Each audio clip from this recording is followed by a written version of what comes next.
At the end of June, we introduced you to the Hunter family from Detroit. 3 generations of strong women living under one roof. But that roof, the home they'd rented for 10 years, was horrific and unlivable. The Hunters have had a frustrating journey since they left that house. Our Andrea Isom has followed it every step of the way, but tonight's update, she says, will leave you heartbroken, just like the Hunters were. This is my mother's room. The house was okay the first 5 years. He let it get worse. Yes, their landlord let it get worse. The damage at this dwelling on West Philadelphia in Detroit is deplorable, and the repairs he allegedly made, shoddy at best. Which is very likely why the balcony came tumbling down, collapsing in the middle of the night. Everything I had in that house had sentimental value. And I worked hard for that. I worked 30 years to retire for not to have nothing now. And I hate to cry, but it hurt. It really hurt. They paid rent on time every month for the 10 years they lived here.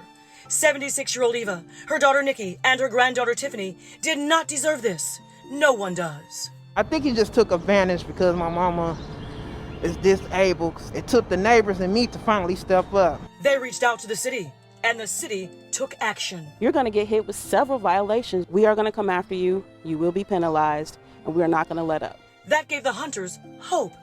And so did the kindness they received from strangers, like Gina Wolf from Clay, Michigan, who saw these shocking images on social media. I cannot turn a blind eye.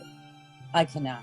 She is a saver. She helped us so much. Gina put them up at the St. Regis Hotel, gave them money for food and other necessities, and helped them set up a GoFundMe account. I told her, I said, you know, now that I've met you and I'm involved, I feel like you're a family. I want to thank everybody that did help us, Gina and the church that extended the room for us. Thank you for helping us. That's what the church is designed to do, and that's what we should do. The city also has a team called the Code Blue Team, and we all come together once we understand that this landlord is not responsive, he's not trying to help his tenant. We try to find them permanent housing. With the income restrictions and stuff, it made it difficult. Nikki tells us the places they found were places they simply could not afford for the long term, which forced the family to make a tough decision. We leaving to go down to Tuscaloosa, Alabama. They did not want to leave, but they will be near family and in a place that fits their budget. I sat down with Eva before they left. I took them shopping for luggage, and Eva broke down crying. She just touched my heart. She touched my heart the first time I met her. I've been here all my life. Very sad. Yeah, it hurt. They got the raw end of the stick all the way around. Maybe we can raise enough attention to the issue itself and help a lot of people in the meantime. The issue brings us back to the beginning.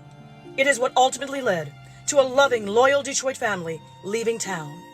An irresponsible, non-compliant, non-responsive landlord. If we would have fixed it up, we still would have been there. We received a statement from the city of Detroit, which reads in part, in order to avoid situations like what happened with Ms. Hunter and her daughter Eva, rental property owners must ensure their properties are properly registered with the city, up to code, and have obtained a certificate of compliance. This is necessary to guarantee property owners are being held accountable and providing safe and livable housing options for tenants. Look, what the city is doing regarding this matter is working better than it has before when it comes to ticketing, collecting fines, and more landlords following the rules. But sadly, there are still people, families like the Hunters, caught in the middle. I'm Andrea Isom, 7 Action News.